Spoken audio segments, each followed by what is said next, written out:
የቆላስይስ መጽሐፍ ምዕራፍ 2 ከቁጥር 1 እስከ ቁጥር 3 ተመልከቱት። ስለ እናንተ ወይም ቆላስይስ ማለት ነው እና በሎዶቅያ ስላሉት ፊቴንም በሥጋ ስላላዩት ሁሉ እንዴት ያለ ትልቅ መጋደል ትምህርታችንን እንከታተል። በጣም ደስ ብሏችሁ ልባችሁ ምዕራፍ 2 በፍቅር ተባብረው ማስተዋል ወደሚገኝበት መረዳት ባለጠግነት ሁሉ ቢደርሱ እግዚአብሔር ሚስጥር እሱም ክርስቶስን እንዲያውቁ እጋደላለሁ። የተሰወረ የጥበብና የእውቀት መዝገብ ሁሉ በሱ ነው። ዘላለማዊ አባት እግዚአብሔር ሆይ እናመሰግንሃለን። ጊዜውን ሰዓቱን ባርከ ድምፅህን ማሰማን አሜን። እሺ ተባረክ።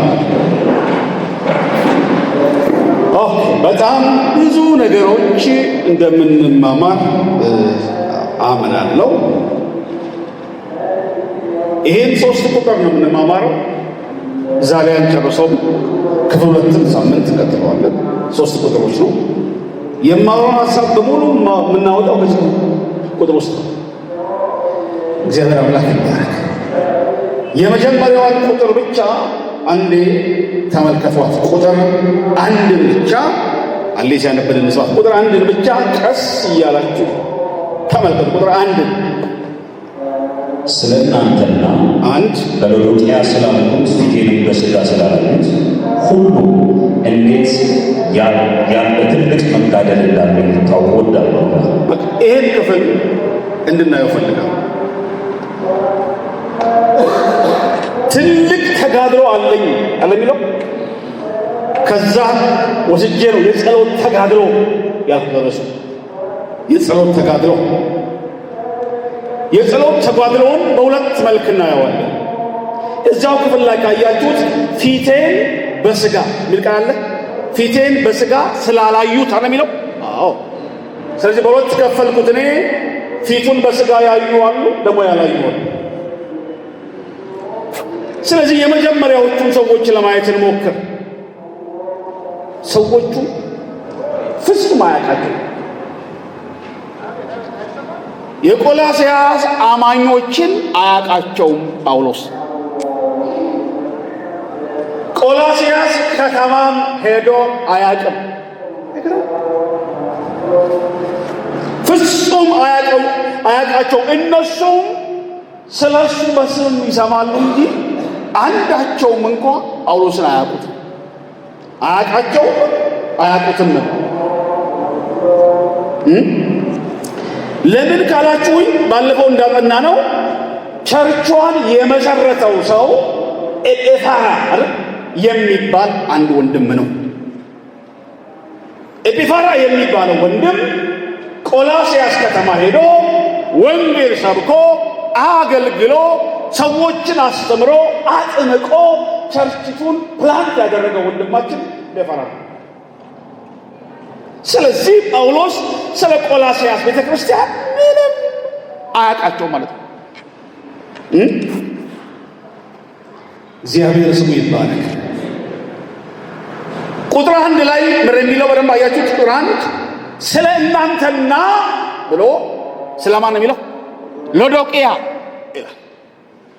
ሎዶቅያ የምትባለውን አጥቢያ ቤተክርስቲያንና ቆላስይስን የመሰረተው ይኸው ኤጲፋራ ነው። ሁለቱንም አጥቢያ ቸርቾች ጳውሎስ ፍጹም አያውቃቸው። እግዚአብሔር ስሙ ይባረክ። ጂኦግራፊካሊ ትንሽ ግልጽ ለማድረግ ከቆላስይስ ተነስታችሁ ሎዶቅያ ለመሄድ 13 ኪሎ ሜትር ብቻ ቅርብ ነው። 13 ኪሎ ሜትር ወይም 8 ማይልስ ገደማ። ስለዚህ በጣም ቅርብ ስለሆነ ሁለቱንም ቸርቾች ፕላንት ያደረገው ኤጲፋራ ነው ማለት ነው። አያውቃቸውም፣ እነሱም ጭራሽ አያውቁትም። ቆላስይስ መጽሐፍ ምዕራፍ 4 ላይ ቁጥር 12 ጀምሮ የቆላስይስ መጽሐፍ ምዕራፍ 4 ቁጥር 12 ላይ ከእናንተ የሆነ ይላል ከእናንተ የሆነ የክርስቶስ ባሪያ ኤጳፍራ ሰላምታ ያቀርብላችኋል። እሺ በእግዚአብሔር ፈቃድ ሁሉ ተረድታችሁና ፍጹማን ሆናችሁ እንድትቆሙ ሁልጊዜ ስለ እናንተ በጸሎቱ ይጋደላል። ስለ እናንተ በሎዶቅያ በኢያኢራ ከተማም ስላሉቱ እጅግ እንዲቀና እመሰክርለታለሁ። የተወደደው ባለመድኃኒቱ ሉቃስ ዴማስም ሰላምታ ያቀርቡላችኋል። በሎዶቅያ ላሉት ወንድሞችና ለንምፉንም በቤቱም ላለች ቤተ ክርስቲያን ሰላምታ አቅርቡ። የተያያዙ ናቸው ማለት ነው። ግልጽ ነው አይደል? ሎዶቅያና ቆላስይስ ቤተ ክርስቲያን በጣም ቅርብ ለቅርብ ስለሆኑ መስራቹ ኤጳፍራ በመሆኑ ምክንያት ደብዳቤ ራሱ ሲጻፍላቸው ሎዶቅያዎቹን ሰላም በሉ ምናምን ይባላል። በጣም ቅርብ ለቅርብ ስለሆኑ ወደ ጉዳይ ልገባ ነው። እንደውም ደብዳቤ ሲመጣ ባለፈው ብያቸዋል። ደብዳቤ ሲመጣ ቆላስይስ ላይ ከተነበበ ያው ደብዳቤ እንደገና የት ሎዶቅያ ይነበባል። ከዛ ደብዳቤ ወደዚህ ይመጣል፣ ከዚህም ደግሞ ወደዛ ይሄዳል። ቅርብ ለቅርብ ስለሆነ ይሄንን 4:16 ላይ እናንብብ። ቆላስይስ ማለት ነው። ቆላስይስ 4:16 ላይ ይህችን መልእክት በእናንተ ዘንድ ከተነበበች በኋላ በሎዶቅያ ሰዎች ማህበር ደግሞ እንድትነበብ አድርጉ። ሎዶቅያም የምትገኘውን መልእክት እናንተ ደግሞ እናንተም አንብቡ፣ እነሱም ያንብቡ። ሃሌሉያ። ደብዳቤ ተዋዋሱ፣ ጎረቤት ናቸው ማለት ነው። ደብዳቤ ተዋዋሱ፣ ከነሱም ተዋሱ፣ እናንተም አውሱ። በመካከላቸው ያለው ርቀት 13 ኪሎ ሜትር ብቻ፣ በጣም ቅርብ ስለሆነ ከነሱም ወደ እናንተ ይምጣ ከእናንተም ወደ እነሱ ይሂድ እስኪባል ድረስ ቅርብ ለቅርብ ነበሩ። መግቢያ እያወራው ኦኬ። ሎዶቅያ እስያ ውስጥ የምትገኝ በጣም ዘመናዊና ሀብታም ከተማ ናት። የባንክ ሲስተም ነበራት። የጨርቃጨርቅ ኢንዱስትሪ ነበራት ሎዶቅያ። እንዲሁም የታወቀ የሕክምና ማዕከል ነበራት ሎዶቅያ። የባንክ ሲስተም ነበረ፣ ጨርቃጨርቅ ኢንዱስትሪ ይዛ ነበረ። ሲቀጥል የሕክምና ትምህርት ቤት ይዛ ነበር። በዘመኑ ስመጥር የሀብታሞች መኖሪያ ነበረች ሎዶቅያ። ስለዚህ ምን አለ ጳውሎስ? ለእናንተና ኢየሱስ ጌታ አይደለም በሎዶቅያ ላለችው ቤተክርስቲያን ትልቅ ተጋድሎ አለብኝ፣ እስር ቤት ውስጥ ተጋድሎ አለብኝ ይላቸዋል። እግዚአብሔር ስሙ ይባላል። ተጋድሎውን በኋላ በዝርዝር እናያለን። ገና ቁጥር 1ን እያብራራው ስለሆነ ኦኬ። እነዚህ እንግዲህ ሎዶቅያ ቆላስይስን ጳውሎስን አያውቁትም። ሁለተኛ ነጥብ ልንገራችሁ። ጳውሎስን ደግሞ በስጋ የሚያውቁት ከነሱ ጋር አብሮ ይበላ ይጠጣ ምናምን የሚያውቁት ደግሞ ምሳሌ አድርጌ የወሰድኩት ቆሮንቶስ ነው። ቆሮንቶስ ስለ ሹምቶች ነው። ከእሱ ጋር ያውቁታል፣ አብሯቸው በልቷል፣ ጠጥቷል። ዛሬ ጓደኛሞች ጭምር ናቸው ማለት ነው። የሐዋርያት ሥራ መጽሐፍ ምዕራፍ 10 ቁጥር 9 እና 10 11 ላይ እናንተ ቢዩት። የሐዋርያት ሥራ መጽሐፍ ምዕራፍ 18 ጌታም 18:9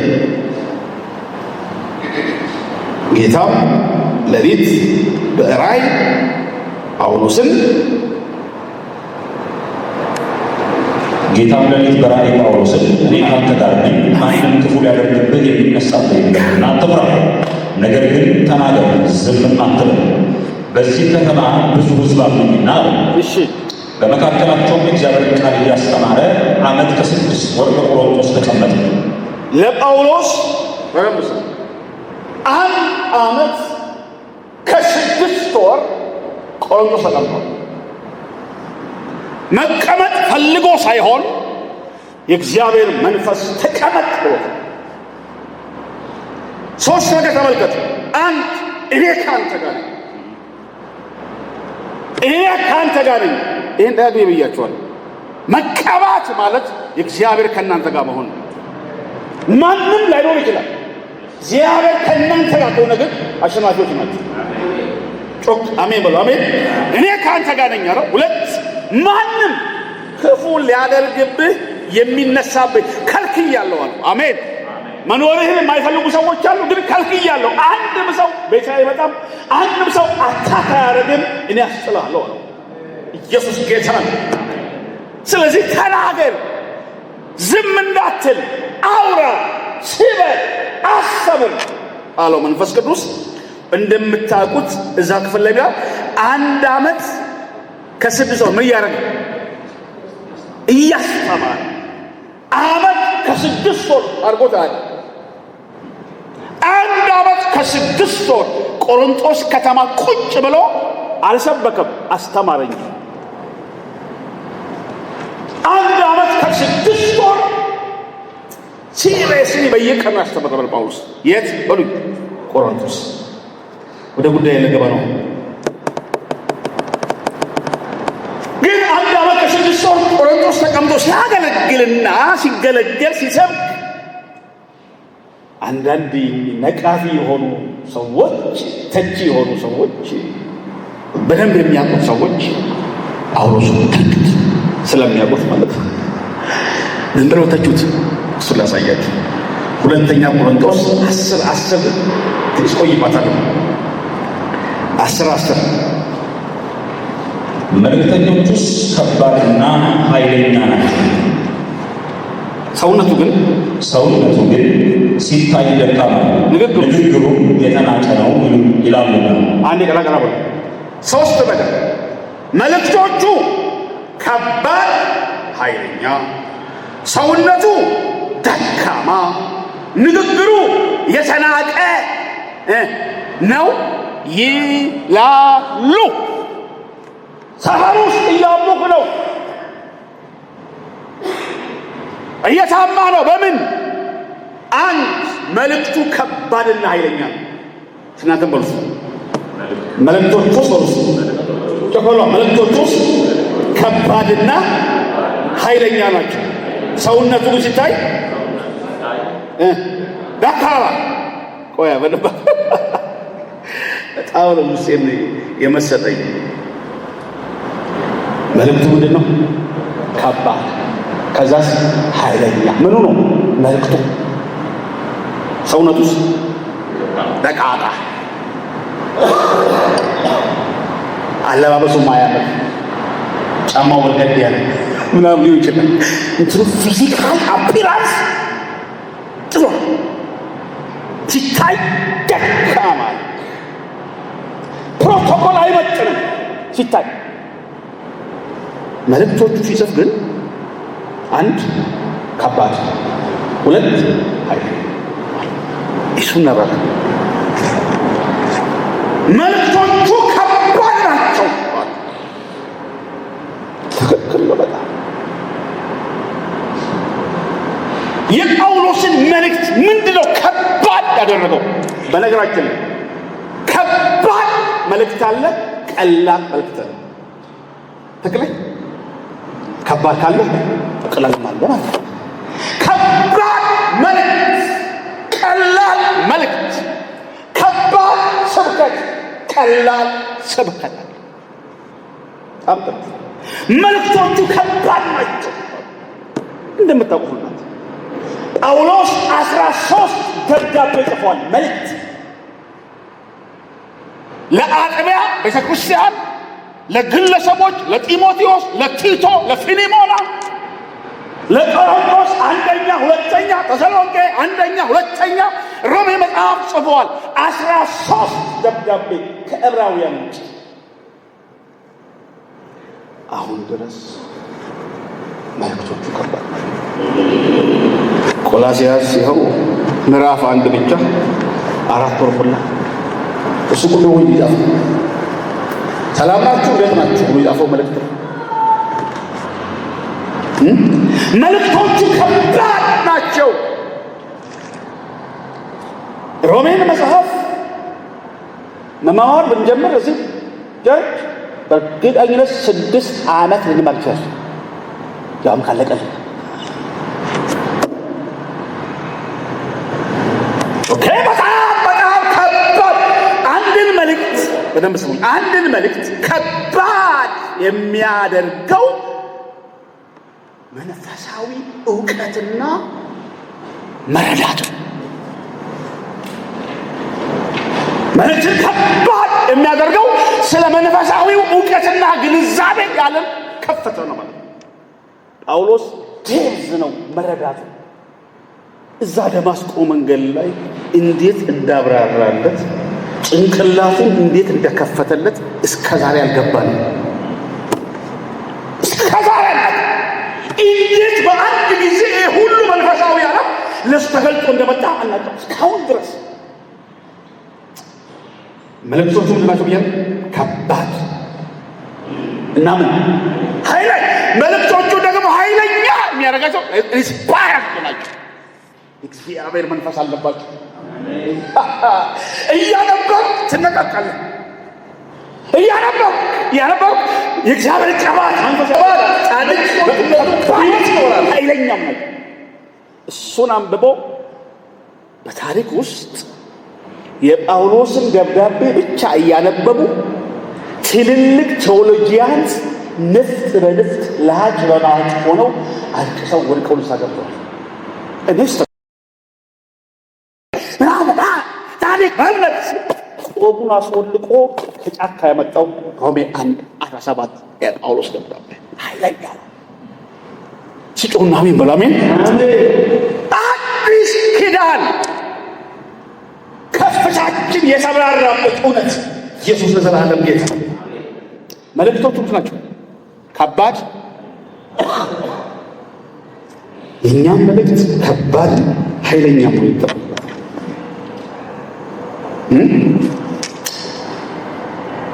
ኢየሱስ አንድ ወቅት ሲያገለግል ትዝ ይላችኋል። ዮሐንስ ወንጌል ምዕራፍ 6 ላይ ከሰማያት የወረደ የሕይወት እንጀራ እኔ ነኝ ያለ ሰው ሲሉት በሉኛል። ትምህርት እኮ ነው። እናት አንድ ባል እያሉ በባንዴ ሰውዬ ደግሞ ምን አወጣ ሰጠውት። ዮሐንስ ወንጌል 6:60 ላይ 6:60 ዮሐንስ ወንጌል ደቀ መዛሙርቱ እንዴ ኧረ መምህር እንዴት ነው ነገሩ ምናምን ሰው ባክ እያደረገ ነው ማለት 6:60 ከደቀ መዛሙርቱ ብዙዎች በሰሙ ጊዜ ይህ የሚያስጨንቅ ንግግር ማን ሊሰማው ይችላል? ማን ሊሰማ ይችላል? ይሄን እያወራ ያለው መንፈሳዊ ዓለም ነው። ይገባቸዋል። እግዚአብሔር እሳት ለእናንተ ይገለጥላችሁ። መልእክቱ ከባድ ኃይል ሁለት ሰውነቱ ግን አለ ፊዚካሊ ሲታይ ራስ በልቶ ያደረ አይመስልም። ሲታይ ፕሮቶኮል አይመጥንም። ሰውን በጨርቁ አስነስ መውዳችሁ ሰውን በሚነዳው መኪና አስነስ ትክክል። ሰው በቁሳቁስ አይለካም። ጳውሎስን በጨርቁ ለክተን ቢሆን ኖሮ ይሄን ከባድና ኃይለኛ መልእክት ሰዎች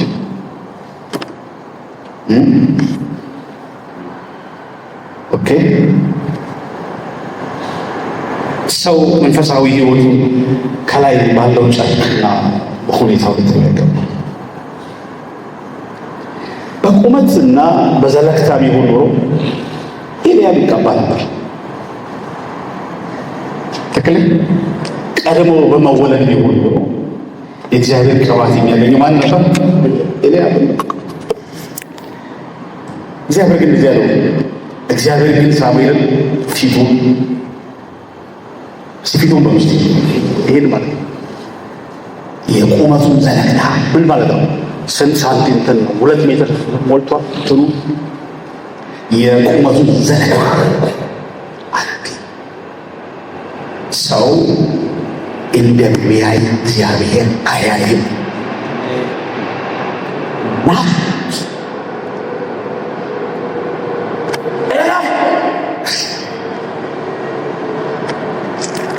ትከሻ ቁመት ለቅባት ብቁ አያደርግም። አሜን በሉ። ፊት መሰለፍ ተሰለፉ ሲባል ኤልያብ አንደኛ ነው የሰለፈው። ከዛ በኋላ ሳሚ ከዛ 7 ሰልፈው። መጀመሪያ መሰለፍ ለቅባት ብቁ አያደርግም። ለቅባት ብቁ የሚያደርግ የተሰበረና የተለወጠ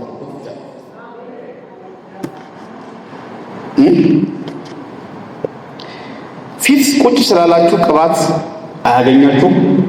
ጥግ ቁጭ ስላላችሁ ቅባት አያልፋችሁ። ትክክል ላይ እዛ ጥግ ስላለሽ ቅባት ዘሎች አይሄድም። ዶክተር ደግሞ እዚህ ስላለ ቶሎ አያገኝም። ፖዚሽን አይደለም እግዚአብሔር ቅባት ይሄ መንፈስ ያገኛችሁ። ለጢሞቴዎስ እንዲህ ተባለ፣ ይህንን ይዘዝና አስተምር፣ በቃል በኑሮ በፍቅር በእምነት በንጽህና ለሚያሙት ምሳሌ ሁን እንጂ ማንም ታናሽነትህን አይናቀው። ወጣት ስለሆነ ሴት ስለሆነች እትንቃችን፣ እኔ ደግሞ ጎልማሳ ስለሆንክ አትሰማም። እንድንሰማ የሚያደርገን ጾታችን እድሜያችን አይደለም፣ እንድንሰማ የሚያደርገን ቅባት። ጢሞቴዎስን ታናሽነትን ማንም ሰው አይናቀው። ኢየሱስ ለዘላለም ጌታ። ትሽጭ ኦኬ።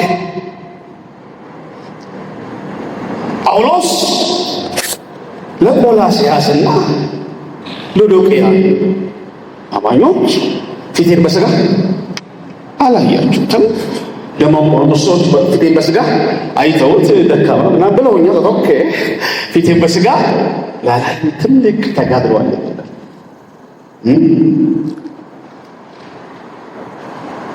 ሁለት አንድ ድገም ይባክ ቆላስያስ ሁለት አንድ እዛ አልወጣው ሁለት አንድ ላይ እናንተና በሎዶቅያ የሚለው ስለእናንተና በሎዶቅያ ስላሉት ፊቴንም በስጋ ስላላዩት ሁሉ እንዴት ያለ ትልቅ መጋደል እንዳለኝ እንድታውቁ ወዳለሁ። እየጸለይኩላችሁ እንደሆነ እንድታውቁ ሲያሚን በሉ። እየጸለይኩላችሁ እንደሆነ እወቁልኝ። እስር ቤት ላይ ያለሁት በስጋ አላየኋችሁም፣ እናንተም አታውቁኝም፣ እኔም አላውቃችሁም።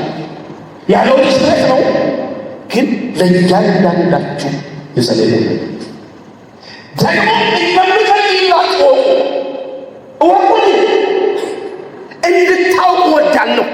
እየጸለይኩ አንዳንድ ሰዎች እየጸለይኩልህ ነው ሲሉ በግሌ ደስ ይለኛል። የሚጸልይላችሁ ሰው የሚወዳችሁ ነው። የሚጸልይላችሁ ሰው የእናንተን እድገት የሚናፍቅ ነው። የሚጸልይላችሁ ሰው ማይቀናባችሁ ሰው ነው። ሲያሜን በሉ። አየህ፣ ሰው ከጸለየልህ አይወጣም። ሰው ከጸለየልህ ያስብልሃል ማለት ነው። ሰው ከጸለየልህ ድካምን ካንተ ላይ እንዲራገፍ እያገዝህ ማለት ነው። ይሄ ሳት ያገኛችሁ እየጸለይኩላችሁ እንደሆነ አነገር ልንገራችሁ፣ ለሰው ጸልዩ፣ ፍቅራችሁ ያድጋል። ሽርጥ ብላችሁ 5 ደቂቃ ባይሆን አንድ ሰዓት ጸልዩ ከሆነ ቆርጣችሁ 5 ደቂቃ ስለ እኔ ጸልዩ፣ ስለ ሌሎች ጸልዩ፣ ስለ ዶክተር መስፍን ጸልዩ፣ ስለ ላይቤ ጸልዩ፣ ስለ ወንድሞቼ ጸልዩ፣ እርስ በርሱ ጸልዩ። መጸለይ ስትጀምሩ ፍቅራችሁ ያድጋል። ለሰው ማሰብ ጀምሩ። አሜን። ኦኬ ልቀጥል። እስካሁን ቁጥር 1 እያወራሁ እንደምጸልይላችሁ እንድታውቁ ወዳለሁ። እወቁልኝ። እየጸለይኩ ነው። በዚህ አጋጣሚ ቃል ግን ለሰው ሳልጸልይ አላድርም በሉ። አይ እንደንትን መሐላ ነው የምንገባው። እንደው ፕሮሚስ ከፍ እንደምጸልይ አቃቶቻችሁ ግን እንደው ፕሮሚስ አውጫው ቶሎ አቁም። ፕሮሚስ ልንገባ ነው። ከዛሬ ጀምሮ ግን እስቲ ለሰው ለወንድሞቼ ለእህቶቼ ሳልጸልይ አላድርም። ይሄ ማላያችሁ ዛሬ አይቷል። ጨርሻለሁ። አንዳንድ ሰው ለእንትና በቃ 5 ደቂቃ። ሁለተኛ የሚጸልይበት የጸሎት ርዕስ የተጋድሎ ርዕስ፣ የተጋድሎዎች ርዕስ ቁጥር 2 እና 3 ላይ አራቱን ከዛ ውስጥ ነው። እናንተም ይሁን አብረን እናውቃቸው። ቆላስይስ 2 ቁጥር 2 እና ቁጥር 3 ላይ አንደኛ ልባቸውን ይጸናና በፍቅርም ተባብረው በማስተዋል ወደሚገኝበት ወደ መረዳት ባለጠግነት ሁሉ እንዲደርሱ የእግዚአብሔር ምስጢር እርሱም ክርስቶስን እንዲያውቁ ያደላሉ። የተሰወረ የጥበብና የእውቀት መዝገብ ሁሉ በእርሱ ነውና። ምን ማለት ነው? እዚህ ጋር ጸሎት ርዕሱን ተናገረ። ምጸልይላችሁ እስር ቤት ሆኜ በዚህ ርዕሰ ጉዳይ ነው ሲናፈልቀሟቸው በምን ርዕሰ ጉዳይ ነው እየጸለየ ያለው? ጸሎት ርዕስ ይፈልጋሉ ሳይፈልግም? ዛሬ ስለ ጸሎት ልንማር ነው። ጸሎት ርዕስ አንድ ልባችሁ እንዲጽናና ይላል እናንተ አይልም? ልባችሁ እንዲጸና ጸልያለሁ። 2 በፍቅር መተባበር እንድትችሉ ጸልያለሁ። 3 የመረዳት ባለጠግነት እንድታገኙ ጸልያለሁ። 4 የእግዚአብሔርን ምስጢር በሆነ ክርስቶስ እንድታውቁ ጸልያለሁ። 5 ጠራ ያልቅም ብያለሁ። የጥበብና የእውቀት መዝገብ ጂሰስ በጣም ወደድኩ። በጣም ዛሬ አንዱን ወይ ሁለቱንም እናውቃለን።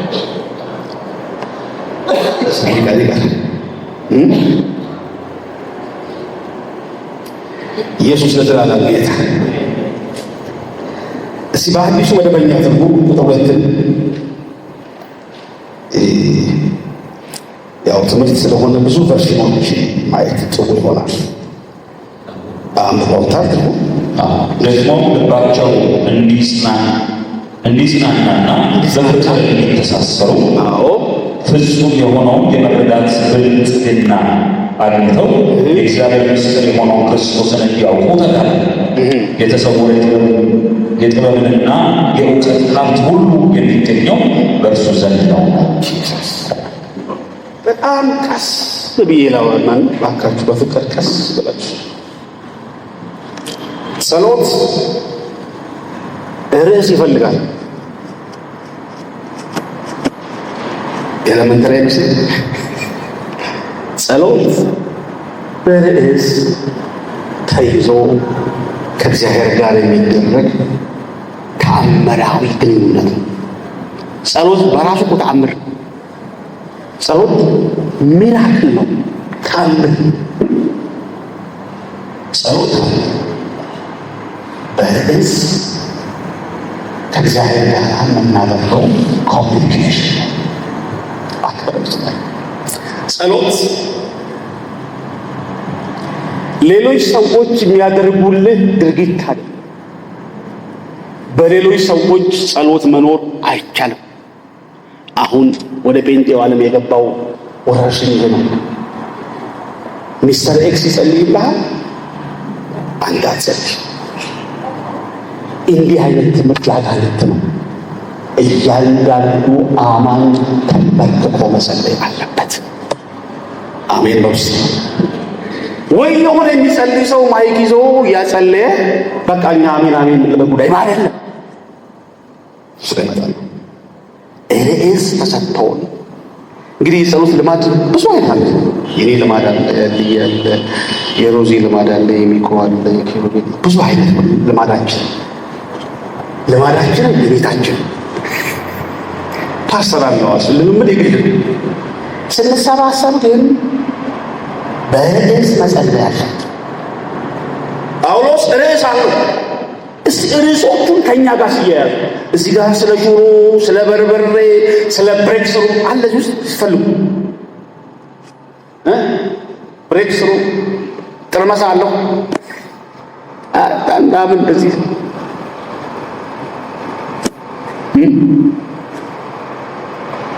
ልባችሁ እንዲጽናና በፍቅር መተባበር፣ መረዳት፣ ወንጌል ባለጠግነት፣ የእግዚአብሔር ሚስጥር ክርስቶስ እንድታውቁ የጥበብና የእውቀት መዝገብ እንዲሞላባትና ከእኛ ዘመን ጸሎት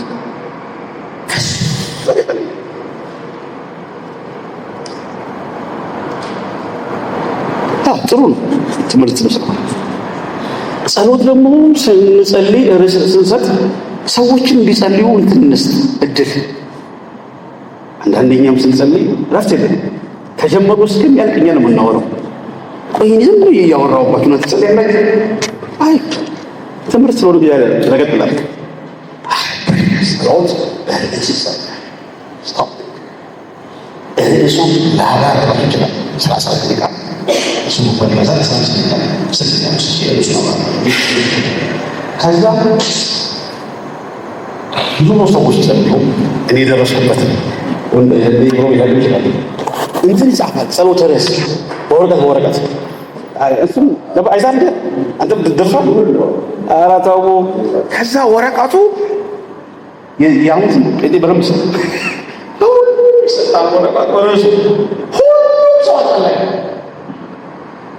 ከዛ ቁጥራን የንስሐ ጸሎት ለመጸለይ ብሎ ጥቅስ ያነባል። ጉባኤው አያዝም 15 20 ደቂቃ 30 ደቂቃ ይላል። ቁጥራን ሲጨርስ ሁለት አንድ አሁን ደግሞ ዘሌው መስሎኝ ለሪቱ ሙሉ ሰው ይዘላል። ትንሽ ሚዛን ይጠብቃል። በርዕስ መጸለይ አለ። ጸሎቱ ይመለስና ይመለስ እንኳን ለማረጋገጥ በርዕስ ምስጋና፣ አምልኮ ምናምን ሆነ እንደፈለገ እሱ ገደል ነው ማለት ነው። ፕሬየር ከሆነ ግን ጸሎት ከሆነ ግን መልጃ ከሆነ ግን ልመና ከሆነ ግን በርዕስ ተኮር መጸለይ አለበት። ሰዎች ጸሎት እንዲጸልዩ እድል ስጡ። ሰው እየሰማ መጸለይ አይችልም። አንተ የምታወራ ከሆነ ጸሎት ብቻ አንተ ሰማሃለሁ ስጨርስ ሰው ተንበርክኬ ስለምን ተምቼለሁ ማለት ነው። እንግዲህ ቀስ እያልን ልምምዳል የግል ልምምድ የግል ፓርሳል ልምምድ ግን ቤታችሁ ተቀበሉት። ምድጮ ባሉ ሰፈር አዳተረብሽ ወደ ቤት እሱም ወንጀለኛ ግን በትለዋላቃ ስንሰባሰብ ብረት ስንፈጠር ግን ስለዚህ ጳውሎስ በርዕሰ ጉዳይ ላይ በትጋት ጸልይ ነበር። የመጀመሪያውን ጸሎት ነካ አላለው። ልባችሁን ይጽናና። አይነት ወንደርፉል ፕሬየር ነው። ልብ ደም የሚረጨው አይደለም እንደምታውቁት አይደል? ወደ ተለያየ ስሜት ኦርጋኖቻችን ወደ ምናምኖቻችን ደም የሚረጨው ጉዳይ ሳይሆን አስተሳሰብና ማይንድ ሴታፓችን። አብዛኛው ክርስቲያን አይምሮ ዓለማዊ ሊሆን ይችላል። አስተሳሰብ ልብ አስተሳሰብ አጥብቀ ልብህም ላይ ጠብቅ። ለምን? የህይወት መውጫ ከዚያ ነው። ሀሳብ መጠበቅ አለበት። ኦኬ፣ ምን እንደምናስብ ማወቅ አለብን። ማሰብ የለብንም፣ ማሰብ የለብንም፣ ማቆም አለብን። ሁሉ ነገር የሚጀምረው ከሀሳብ ነው። ትክክል ነኝ? ሁሉ ነገር ውድቀትም ድልም ጀማሪው ሀሳብ ነው። ሀሳባችንን ማሸነፍ አለብን። ልባችን አንዳንዴ ሀሳባችን ተሰብሮ ልባችን ያዝናል።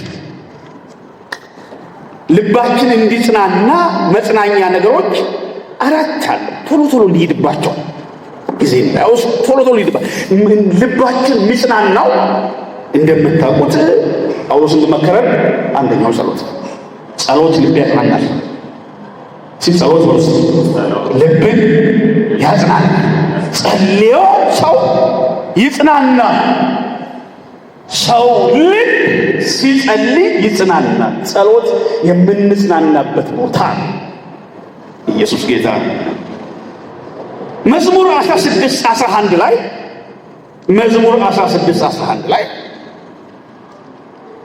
የሕይወትን መንገድ አሳየኸኝ ከፊት ጋር ደስታን አጠገብክ። በቀኝ የዘላለም ፍስሐ አለ። እሰይ ከፊት ጋር ደስታ አጠገብከኝ። መጸለይ ሲጀምር ደስ አለው ይባላል።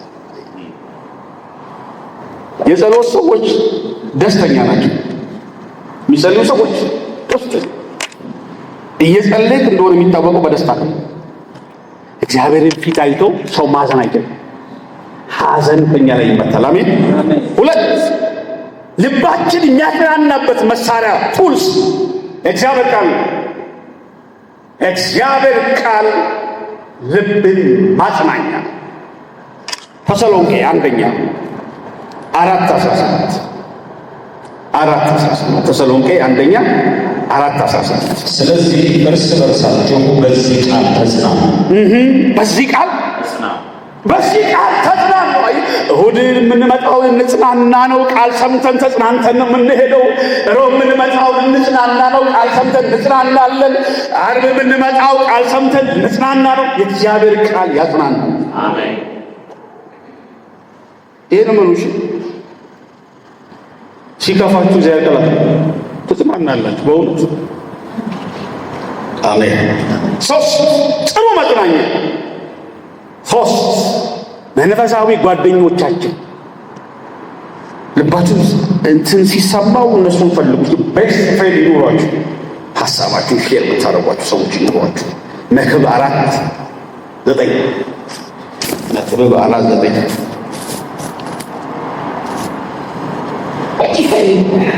4:9 ነው። ድካማቸው መልካም ዋጋ አለውና አንድ ብቻ ከመሆን ሁለት መሆን ይሻላል።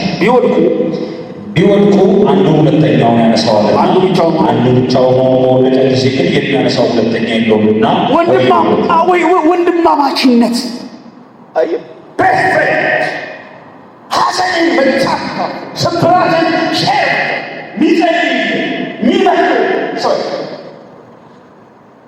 አይደል? ስብራትን ሼር የምታደርጊያት ሰዎች በወንድሞቻችን ምክንያት እግዚአብሔር ያደርጋል። በቲቶ መምጣት አጽናናን እንደሚል መጽሐፍ ቅዱስ። አራተኛው ለእኛ የሚከብድን ልትለውጠው ማትችለውን ነገር ተቀብለ ደስ ይበልህ አልኩት። ከአቅም በላይ ነው፣ ምንም ታደርገው አትችልም። ተቀበለ ብለህ ምንም ያልገባህ ጉዳይ ነው ያለው እዛ ላይ ቆዝም ብለህ ልትቀበለው ማትችለው ነገር ልትለውጠው ማትችለው ነገር ከገጠመ ተቀበለ። ምክንያቱም ሸክላ ሰሪው እንደፈለገ ነው የሚሰራው። አሜን አትሉ? ኢሳይያስ 45:9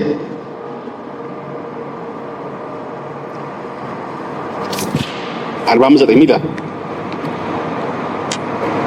ከሰሪው ጋር ለሚታገል ወዮለት። በምድር ሸክላዎች መካከል ያለ ሸክላ ጭቃ ሰሪውን ምን ትሰራለህ? ወይስ ስራ እጅ የለውም ይላልን? እና ወንድሞቼ አንዳንድ ነገር አለ ልንለውጠው ማንችል። ኢንፋክት አትካሉ እርጅናን ማቆም ይችላል። ቤት ውስጥ እርጅና ተስፋ መስቆል እንዳይሆን ተቀበለ ነው። የሆነ ነገር አለ። ፋሚሊ ሜምበር ሲሆን ነገር ሀፕን ያደርጋል። እንጨነቅም ምንም ብናደርግ አንድ እርምጃ ልፍ እናደርገው ማለት በቃ ተውት። በቃ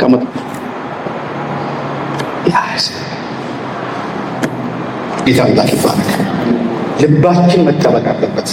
ቶሎ ብዬ በ5 ደቂቃ ውስጥ 4 አይነት ልቦች ላሳያችሁ በፍጥነት። የሰው ሀሳብ ማለት ነው። 4 አይነት ጻፏቸው። የወደቀ ልብ፣ ያዘነ ልብ፣ የተሰረቀ ልብ፣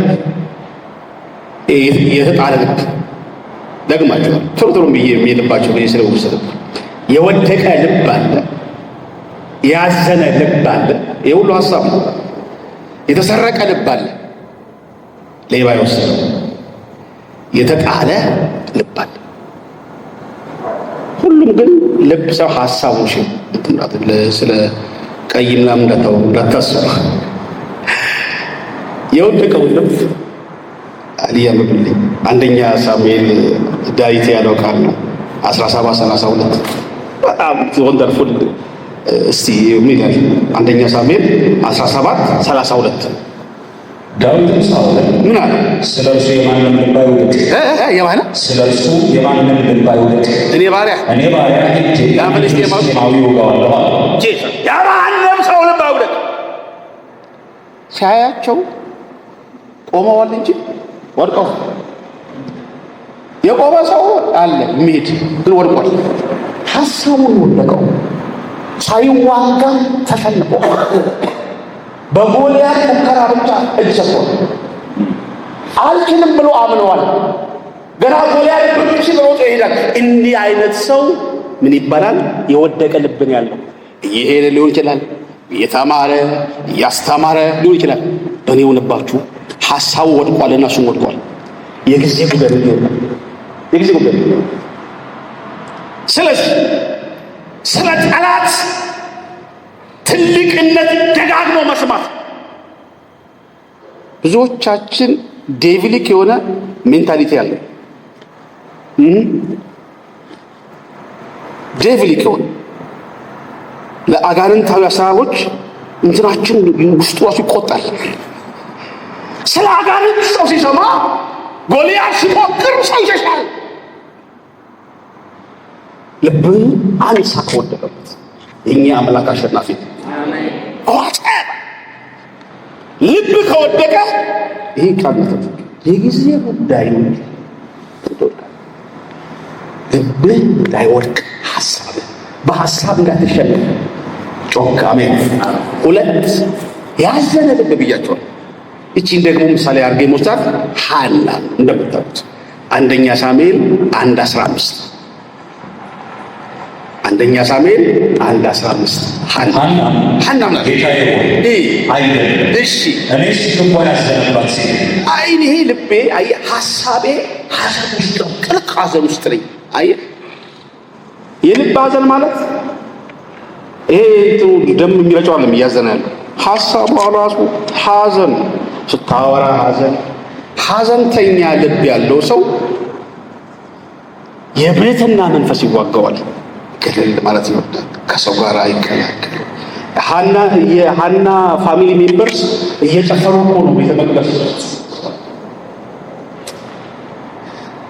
ለመጨፈር ሞዴል ለኝ ትላለች። አየህ ልብ ሐዘን ምንም ሊያጋጥም ይችላል። አይ ነው ብዙ ልብ ሰው ነገሮች አጋጥሟቸዋል።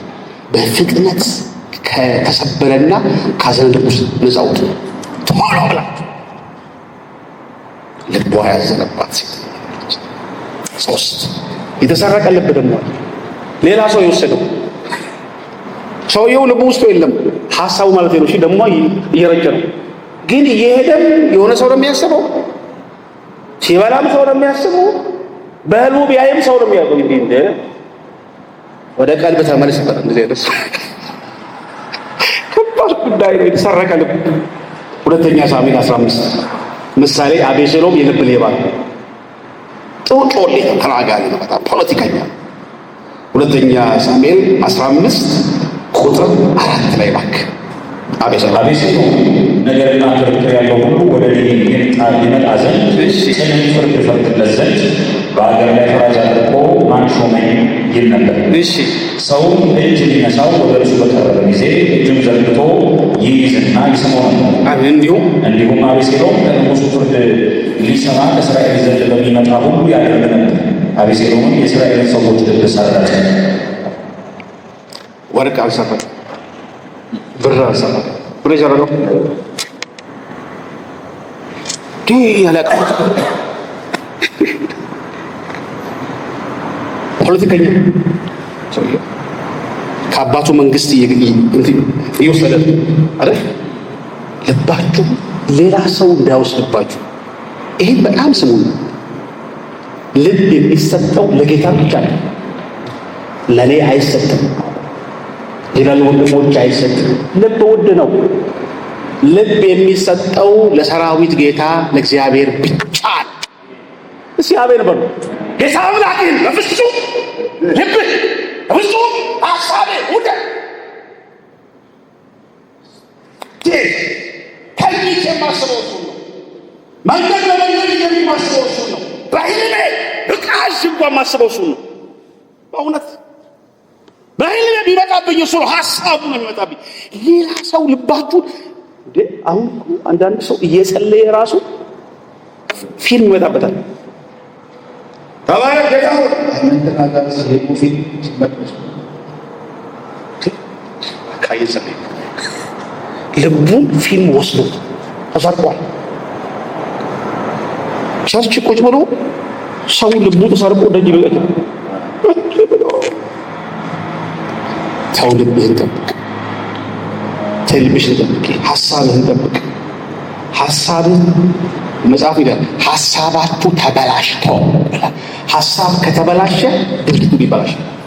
ቶታል አንዴ ጋር ጨርሻለሁ። የተጣለ ልብ ይገመዋል።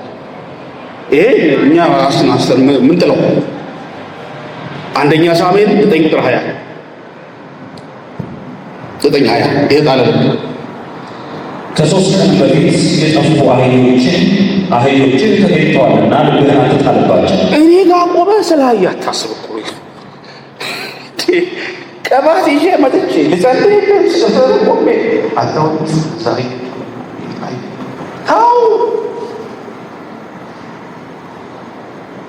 ታው ልብህን ከአህያ ላይ መልስ። ልብህ አህያ ላይ ከሆነ ቅባት ያልፋል። አኖይንቲንግ ያልፋል። እግዚአብሔር መንፈስ ያልፋል። ልብህን አትጣል። እንትን ላይ አትጣል፣ እንትን ላይ አትጣል። ሰብሰብ ልብ ለጌታ ብቻ። ጳውሎስ እንዲህ ብሎ ጸለየ፣ ልባችሁ እንዲጽናና። ኮንክሉዥን ምንድነው? ዛሬ የተማማርናቸው ነገሮች ጳውሎስ እጋደላለሁ አለ። ለነማ ስትሉት ፊቴን በሥጋ ስላላዩት። እነማን ናቸው ስትሉት ቆላስያስ እና ሎዶቅያ ናቸው። ፊቴን በሥጋ ያላዩት ለእነሱ እጋደላለሁ። ፊቴን በሥጋ ያዩ አሉ ቆሮንቶሶች፣ እነሱ ግን መልእክቱ ከባድ ኃይለኛ ብለዋል፣ ሰውነቱ የተናቀ ብለውኛል። እነዚህኛዎቹ ግን ፊቴን በሥጋ አላዩ፣ ለእነሱ የተጋደለ። በምንድን ነው የምትጋደልላቸው?